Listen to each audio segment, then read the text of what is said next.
Hey, hey, hey! Thanks for joining in. Welcome to Bible study.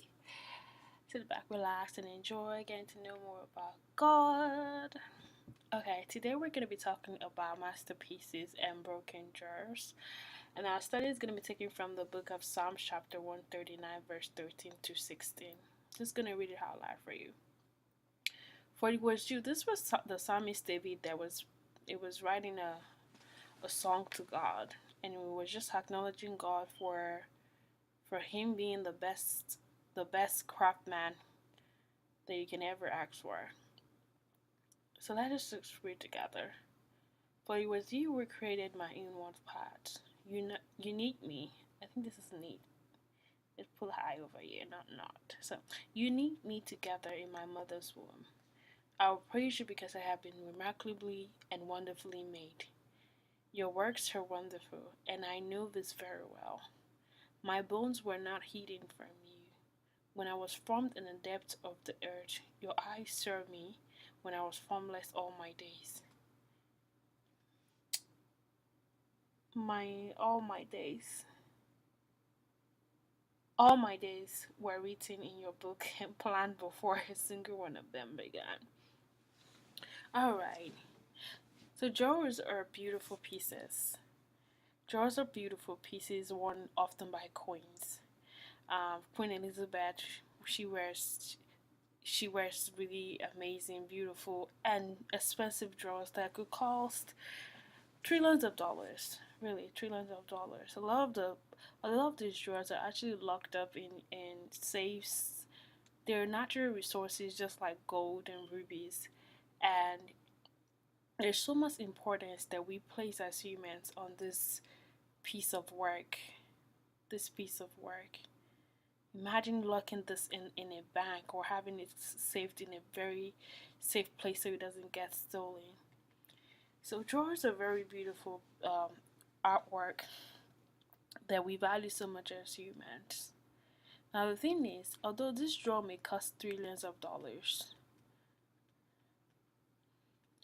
not everyone is into drawers. Not everyone is into diamonds. Not everyone is into art piece or artwork.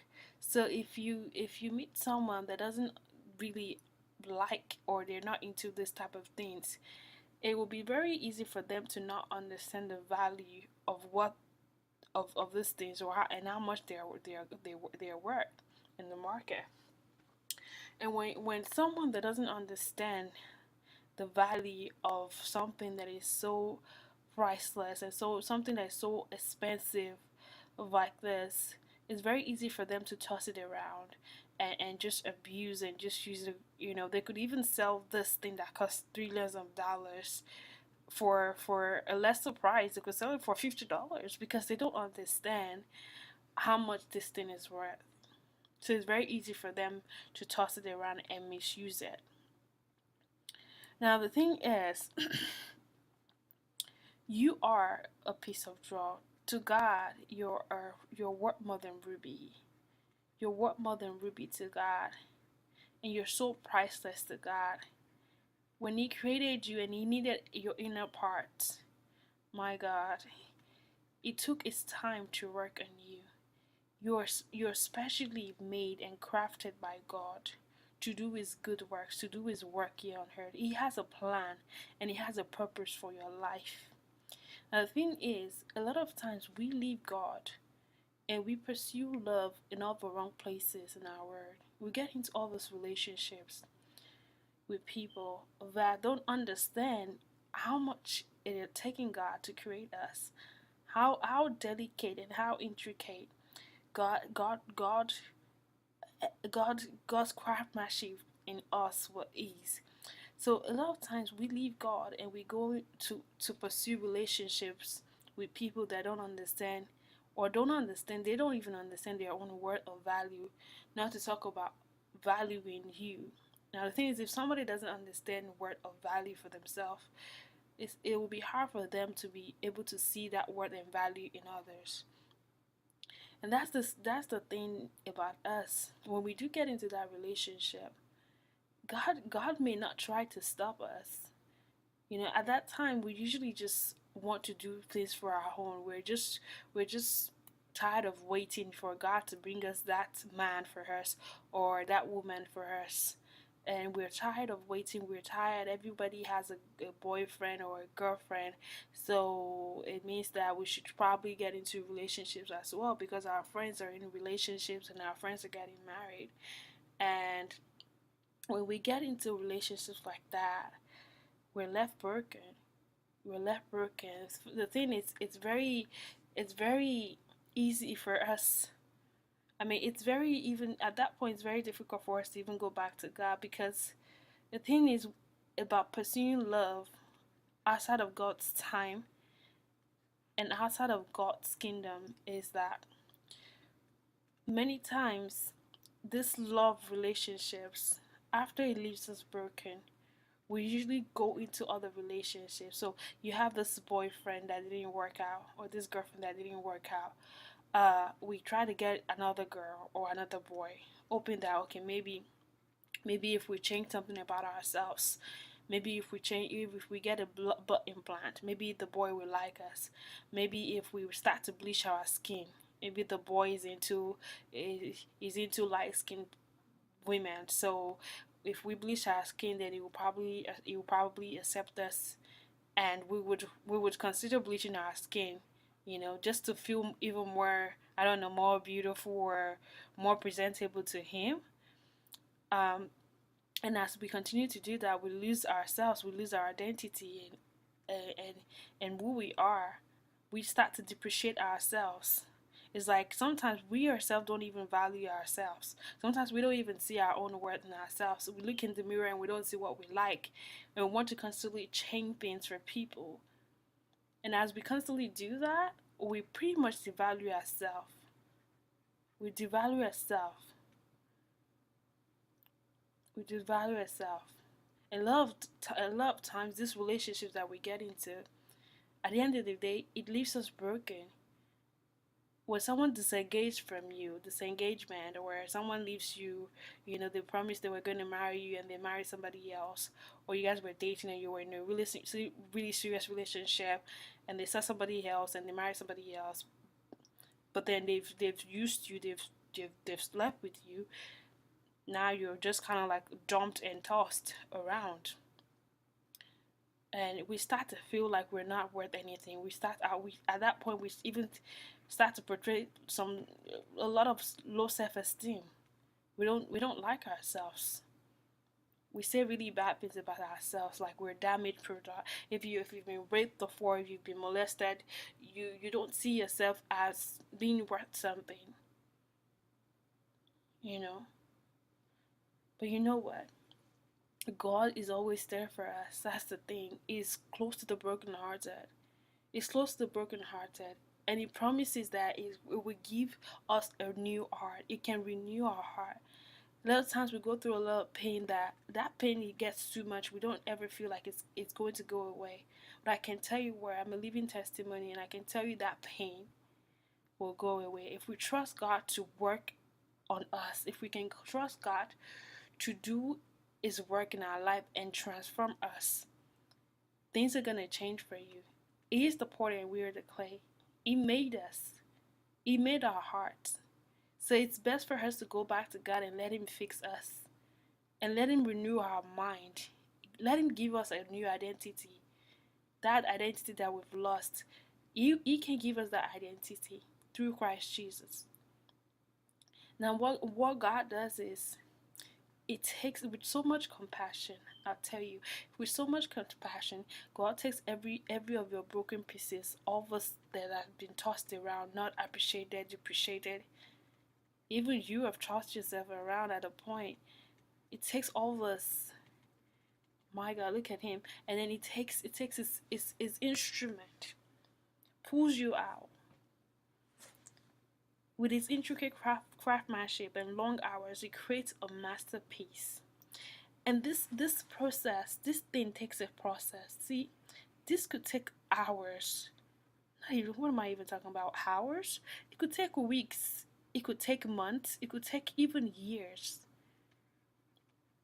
for God to continue to fix you to fix every part of you, to give you a new heart. It could take a while for you just saying, you know what, I want to be single for a while. I don't want to date anybody. I don't want to be in any relationship. I don't even want to get married yet until God is done fixing what has been broken in our lives. And it's okay if you make that decision to let God build you up, to let God give you a new identity, to let God transform your life. To have to get yourself back. Now God will take you through a process. And this process, like I already said, it takes a while. Sometimes we start to get really impatient with God, like, okay, my heart is broken. I've trusted you to fix my heart. Why is it taking so long for you to fix it? Why do I still find myself angry sometimes? Why do I still find myself being very, very irritated? Why do I feel angry when I see men? I don't want to have anything to do with men anymore. Or I don't want to have anything to do with women anymore because they're just bad stories. But then God changes your perspective. It changes your perception of a word. When it takes you through this process, everything changes for you. And He doesn't put you, when He's done working in your life, it doesn't put you back on the rack that He picked you from. It picked you on the floor. It won't put you back on the floor. It won't put you back on the rack with other drawers or other art piece of work. No, it puts you on a display. As a matter of fact, while He's working on you, it will ask you, do you want me to put you on display for the world to see? I want the world to see what I'm able to do in your life. I want the world to see that I'm a miracle worker, that I'm able to heal broken hearts. No matter how messed up you are, no matter how you feel about your life right now, He will ask you, do you want me to put you on display for the world to see? The world is going to see your weakness. The world is going to see that you're very vulnerable. The world will see that you're going through shame right now. That you're broken and a lot of things are going on in your world. The world will see that about you. But then he promises you something after He's done working on you. That when He's done working on you, people will see you. Say people will see your good works and they will give glory to that. Because it's a miracle for something that is broken to be transformed and be presented to the world as beautiful again. The value and the value will be restored. You're not worth something in God when He's done working in your life. But then He asks you, do you want me to put you on display while I'm working on you? And it gives you a choice. You can say yes and you can say no. I always suggest that you say yes. That it's okay for people to see your weakness. It's okay for everybody, the world, to see how vulnerable you are. Because when He's done working in your life, people will see you and they will say, okay, yes, you are a miracle. You are a miracle. When He's done working in your life, see, it takes you to His showroom and covers you with His shield. The godly reside under the shadow of the Almighty. This is the shadow of the Almighty. Yes, people will see you, but they dare not touch you without God's permission. Look at how those people are all over this piece of work. Look at how amazed they look. Like, what is this? This is something special. This is something beautiful. Something magnificent. And they're taking their time to study this piece of art. That's what you will become when you allow God and you trust God to fix your broken heart. When you trust God to reveal His plan for your life for you, His purpose for your life. Because a lot of time when we leave all this relationship, our vision becomes very distorted. We feel like there's nothing. We feel so hopeless and we feel so powerless in our world. Like, what is it now? What else can you do with your life? We feel like we don't have any, God doesn't have any plan for us. We don't even have any plans for ourselves. But that changes. That changes when God fixes us and it works in us. It reveals what he was thinking when he made us. We start to feel like we're definitely wonderfully and made in his image. Because of how long and how much time it had taken for God to fix you, you know definitely you're not going to leave this shield and just let any man or any woman have you. You know you can't do that anymore because you now know your worth. You know what you're worth. You won't just let anybody have you because you don't belong to everybody. You don't belong to everybody. You belong to that special one that God has for you. That God has for you. So I don't know what it is that you're going through in your life right now. I don't, maybe someone broke up with you or broke an engagement with you, or you've trusted someone with your heart and guess what, they just left you, walked away, and they're nowhere to be found. Whatever it is that you're going through right now, God is able to fix all of your messed up self. I can guarantee you that. But you have to allow him to take you through that process of transformation. You have to let him do his work in your life. He made you, so he's the best person to go. He's the best person to go to for him to fix you. Because he made you. He's the author of love. So all the stuff that we're seeking for outside of God's kingdom, outside of God's presence, we'll still have to go back to him because he authorizes love. Everything about him is love. We can't find love until we actually get to have a relationship with the author of love himself, which is God. You can have this relationship free of charge. It's free to get into a relationship with God through Jesus Christ. You just have to confess the Lord. Say, God, I know that you love me so much. You sent your only son, Jesus Christ, to die for me so I can have eternal life, so I can be connected back to you, so I can have a relationship with you. Like, Lord, I need you. I feel so broken right now. I feel so hopeless right now. I'm depressed or I feel suicidal. I don't know what's wrong with my life, but I need you to help me. I want you to come and help me. I can promise you, it will come because it's close to the brokenhearted. It's so close to you. You don't have to look for love anywhere else but with God. A lot of times we seek this love outside of our homes because our family systems, we live in a narcissist family system. It's very hard to get love from that system because nobody understands what love is, because they're not, you know, you have to have a relationship with God to understand what love is. A lot of times our love tank runs dry, and when our love tank runs dry from because we keep expecting our parents that have not felt love in their life before, don't have any idea what love is for themselves, we continue to expect them to give us the same love. Our love tanks runs dry, and we continue to seek love in all the wrong places. In a man's bed, in a woman's bed, in relationships, in our jobs. But at the end of the day, we still have to go back to God, the author of love, and we ask him to show us what love is, what love feels like. So don't give up on love. Because when you do give up on love, you'll be giving up on God. Because God is love. God is love.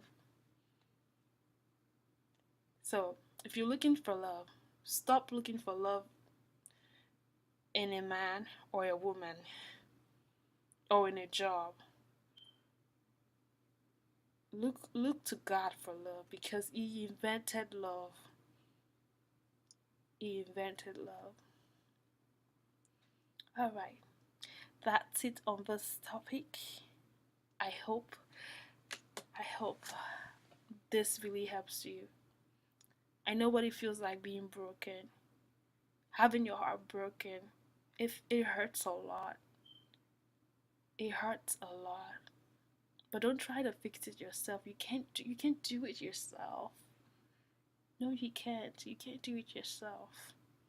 You need God to help you. When you just say that prayer, Lord, you love me so much, you sent your son to die for me so I can have eternal life. It will come into your life and it will start that work in you. Yes, it's going to take some time for your wounds to heal, for him to give you that new heart. It takes some time, day after day.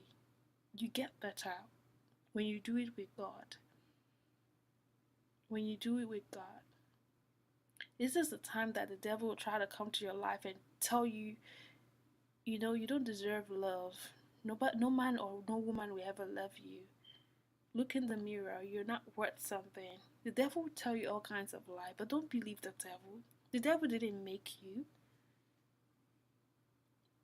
The devil didn't make you. God made you. And God, God values you because it created you differently. We're all different. We are all unique in our own way. We're all unique in our own way. He values you because there's a plan that he has for your life. There's a purpose for your life. And he loves you. It doesn't matter if you've slept with, if you've fornicated, you've slept with a lot of men in your life or a lot of women. It doesn't even matter if you've aborted a baby, or if, I don't know, whatever it is that you've done that will make you feel like God will never accept you or God will never want to have anything to do with you. I can tell you something. God is like literally waiting and begging and wanting you to come to him. Like he already knows, he knows everything about you because he made you. But for you to know yourself, for you to know yourself and your worth and what you're and value yourself and look in the mirror and love yourself, but just you. You need to be redirected back to the person that made you. He has answers to give you. To tell you your kinky hair is kinky for a reason. Your big lips are big for a reason. Your wide hips or your skinny body is skinny for a reason. And you don't have to change anything about yourself for you to be accepted or for you to be loved by anybody. If they can't see what you're worth and they want you to change yourself for them, I don't think it's fair that because they don't value you, you have to change what God has made about you or the things that God has made in you. So seek God's attention. He wants to have a relationship with you. He wants to have you all to himself. He has someone for you, someone special for you. But if you don't even know God, if you don't have a relationship with God, you'll never be able to see that special person that he has for you. You'll never be able to see that person. They didn't give you that living water. The living water Jesus offered that Samaritan woman in the book of Matthew. Because when you have that living water, you never have to thirst and look for love in all the wrong places. You understand that you're worth something. You're special. You're beautiful. Just the way you are. Just the way you are. You're wonderfully and fearfully made in God's image. You're a child of God. Alright, that's it on this topic. Love you guys. Stay blessed.